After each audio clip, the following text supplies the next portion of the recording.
اینو میدونستید که ایران داره یک سامانه پدافندی جدید رو تولید میکنه که در موردش حرفای جذابی زده میشه و میگن که قراره بشه یکی از ستونهای رینگ پدافندی این کشور.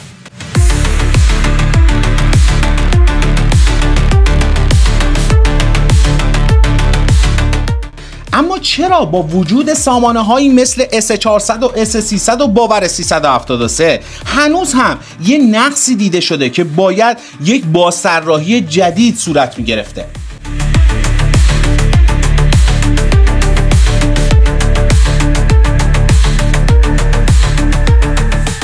درود بر شما، اینجا کانال نبردآورانه و من هم جلال هستم. امروز میخوام در مورد سامانه پدافندی آرمان برای شما صحبت بکنم و یک ویدیوی جذاب و فوق‌العاده رو براتون تهیه کردم. پس تا آخر ویدیو همراه من بمونید. ولی قبل از این اگر تا الان کانال ما رو سابسکرایب نکردید این کار رو انجام بدین، دکمه زنگوله رو هم بزنید تا از محتواهای بعدی ما باخبر بشین و حتما لایک هم فراموش نکنید.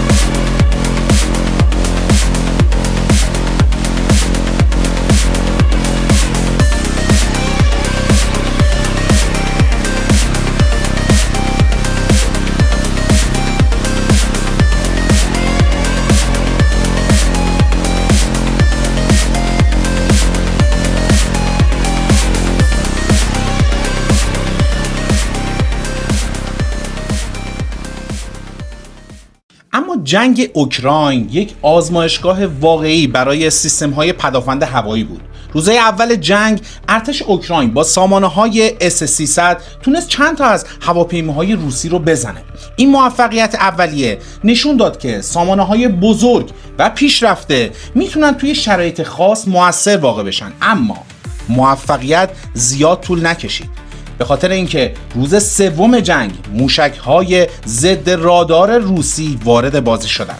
موشک‌های KH-31P و KH-58 که طراحیشون برای شکار رادارهای فعال بود. این موشک‌ها تونستن تمام سامانه‌های S300 اوکراین رو ساقط بکنن و اونها به خاطر اینکه توی یک سیستمی بودن که اصلاً نمیتونستی به این راحتی جابجاشون بکنی، خیلی سریع مورد هدف واقع شدن.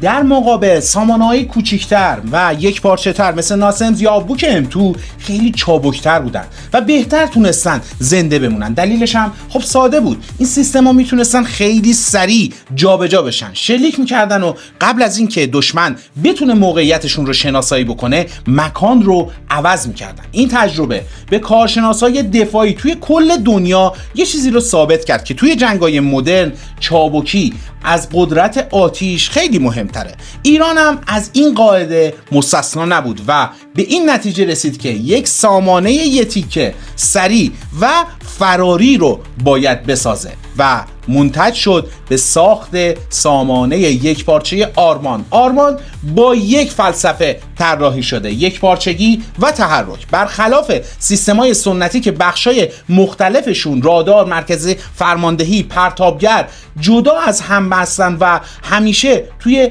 جایگیری اینها ساعت‌ها و شاید دقایقی زمان ببره، تمام این سیستم پرتاب و سیستم فرماندهی و سیستم رادار روی یک شاسی توی آرمان سوار شدن.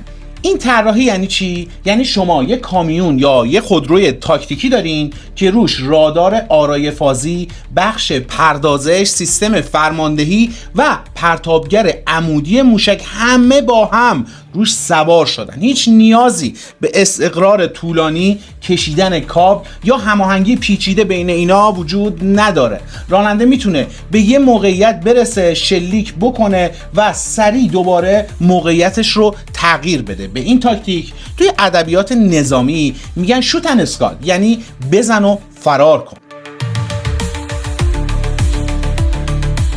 این روش باعث میشه که دشمن خیلی سخت‌تر بتونه موقعیت دقیق سامانه رو شناسایی بکنه. اما بریم سراغ معرفی اجزا به اجزای این سامانه موثر. اول از همه قلب تپنده اون، رادار آرای فازی ایسا.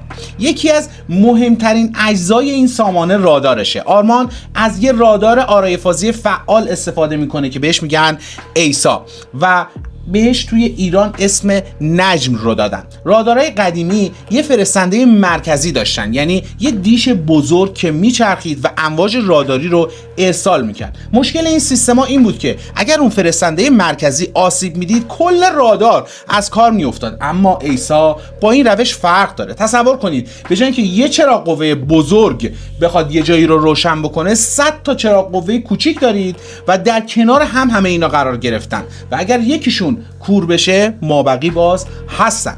هر کدوم از این چراغ قوه ها یه ماژول مستقلن و میتونن به صورت جداگونه کار بکنن. اگر 10 تا یا 20 تاشون خراب بشن بقیه به کارشون ادامه میدن و رادار کماکان کارش رو انجام میده. مزایای ایسا فقط به مقاومت در برابر آسیب هم محدود نمیشه. این رادارها میتونن همزمان چند هدف رو دنبال بکنن، یعنی دیگه نیازی نیست رادار بین اهداف مختلف سویچ بکنه. همچنین در برابر جنگ الکترونیک هم مقاومت بیشتری دارن. دشمن سخت‌تر میتونه سیگنالش رو مختل کنه یا رادار رو کور بکنه.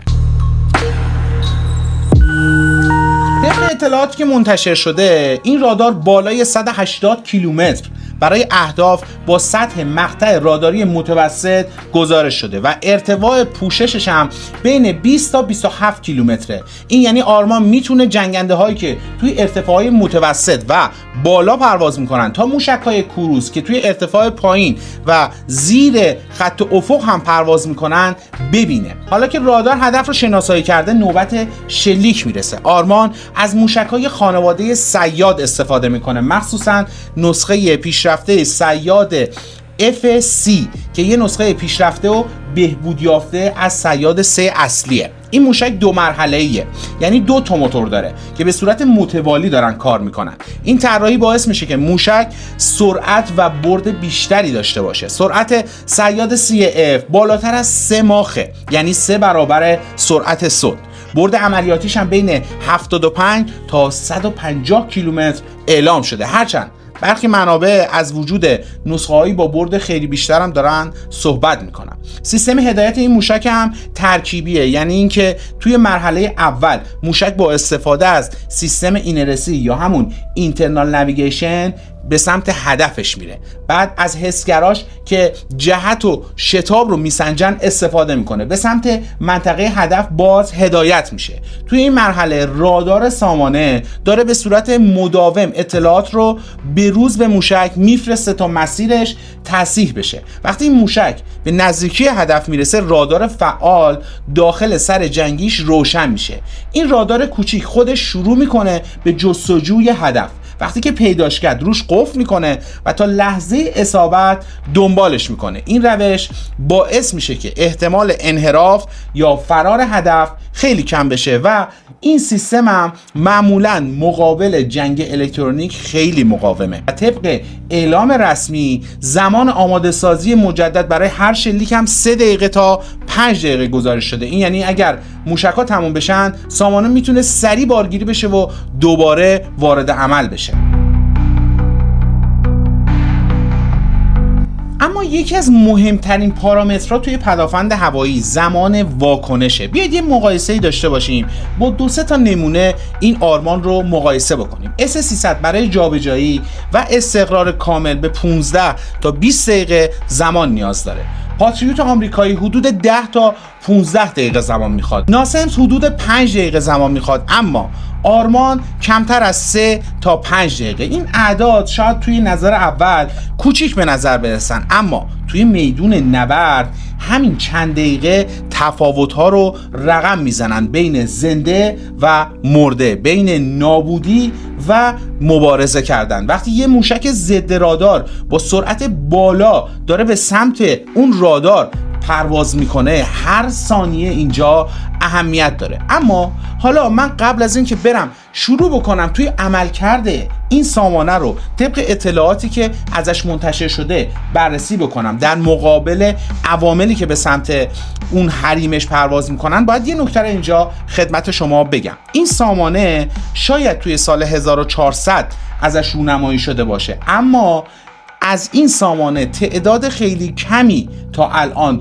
تولید شده بود که الان مثل اینکه اعلام کردن خط تولیدش افزایش پیدا کرده و قراره این تولید گسترش پیدا بکنه. تا قبل از این چیزی که ما متوجه شدیم 3 تا از این سامانه توی ایران وجود داشته. سامانه جوشن هم همینطور. بذارید من اینجا رک و پوسکنده بهتون بگم.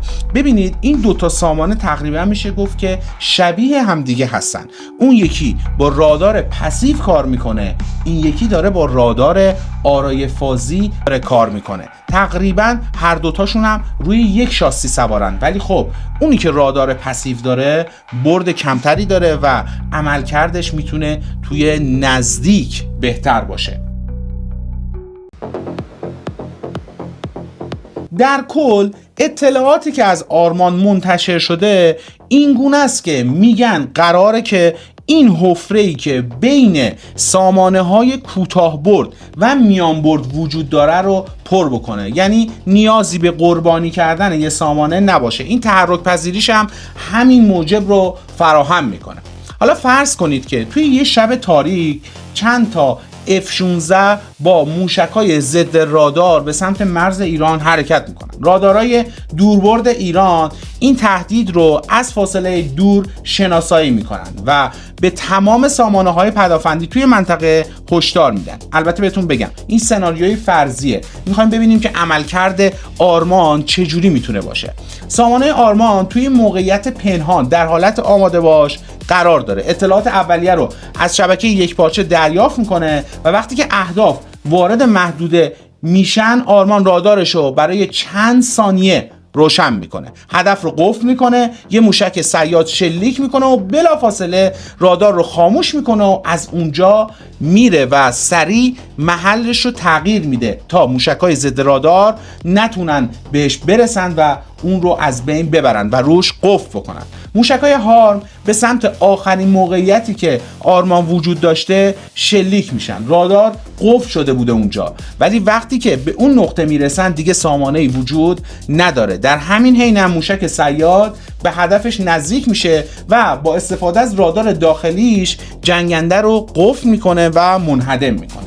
اصولا ایده بر این بوده. حالا عملکرد به چه صورته باید توی عملکردها و توی آزمایش‌های دیگه این سامانه رو بررسی کرد. صد البته که فیلم‌ها و گزارش‌هایی منتشر شده از این سامانه که میگن توی همین جنگ هم تأثیر خودش رو گذاشته و تونسته یه سری از اهداف رو منهدم بکنه. اما یک سری اطلاعات جالب در مورد سامانه‌های پدافندی ایران، مخصوصا سامانه‌های پدافندی بومی ایران اومده منتشر شده و شایع شده که میگن قرار رادارهای دبل باند رو روی اینا استفاده همزمان داشته باشن، یعنی 2 تا فرکانس مختلف برای کشف بهتر اهداف کوچیک و رادارگریز روی این سامانه ها نصب بشه و بیان روش موشک‌های هوشمندتری، یعنی همونی که بهتون گفتم موشک‌های نسل جدید صیاد رو روی اونا نصب بکنن که با هوش مصنوعی بتونن خودشون تصمیم بگیرن که حتی اهداف فریبنده پیدا بکنن و به سمتشون برن. بعد نکته قابل توجهی که توی این سامانه ها وجود داره اینه که میگن قراره برای اهدافی مثل ریزپرنده ها و پهپادهای کوچیک بیان یک سامانه جیمینگ فوق‌العاده روی اونها نصب بکنن که کاملا این سیستم یک پارچه بشه. و حالا ما داریم فکر میکنیم که اگر بیان به جای اون سامانه جیمینگ بیان از همین لیزرهای با قدرت بالا هم روش نصب بکنن تا بتونه اهداف ریز و ریزپرنده رو از بین ببره، قطعاً یک سامانه کامل میشه که هر کاری رو برای دفاع میتونه انجام بده. البته تمام اینایی که من عرض کردم در حد شایعه بوده و هیچ سند رسمی براش وجود نداره، ولی خب بعیدم نیستش. در واقع میشه گفت که سامانه پدافندی آرمان یه پاسخ بومی و منطقی به نیازهای پدافندی مدرن ایرانه، با تمرکز روی تحرک بالا، یک پارچگی سیستم، رادار پیشرفته و موشک‌های دقیق صیاد. این سامانه میتونه نقش مهمی رو توی لایه‌های پدافندی ایفا بکنه، البته اگر بتونن گسترشش بدن و نسخه‌های بیشتری رو ازش تولید بکنن و توی تمام رینگ پدافندی اون رو مستقرش بکنن. اما باید واقع‌بین باشیم، آرمان نه یه معجزه است و نه یه سیستم بی‌نقص. موفقیتش به همکاری با سامانه‌های دیگه، آموزش مناسب اپراتورها، تاکتیک‌های درست و بروزرسانی مداوم بستگی داره. توی یک شبکه پدافندی یکپارچه و هماهنگ، آرمان میتونه هزینه هر حمله رو برای دشمن خیلی بالا ببره و بازدارندگی رو ایجاد بکنه. اما نظر شما چیه؟ به نظرتون بزرگترین چالش پیش روی سامانه‌ای مثل آرمان چی میتونه باشه؟ هایپرسونیک، موشک بالستیک، موشک کروز یا ریز پرنده ها؟ حتما برای من نظرتون رو داخل کامنت ها بنویسین. من تک تک نظرات شما رو میخونم و در موردشون فکر میکنم که بخوام یک ویدیوی بهتری رو برای شما تهیه بکنم. امیدوارم که با این ویدیو تونسته باشم نظر شما رو جلب بکنم. من معمولا سعی میکنم نگاه واقع بینانه و بی‌طرفی رو نسبت به این مسائل تجهیزات نظامی داشته باشم. توی ویدیوهای بعدی میخوام در مورد مسائل دیگه‌ای صحبت بکنم که شاید باید بیشتر به اونا فکر کرد. بیایم در مورد پدافندهایی که در مقابل موشک‌های ایران اومده ساخته شده صحبت بکنیم. حتما نظرتون رو برای من بنویسین. دلتون میخواد در مورد این مسائل صحبت بکنم یا نه؟ اینجا کانال نبردآورانه و من هم مخلص شما جلال هستم.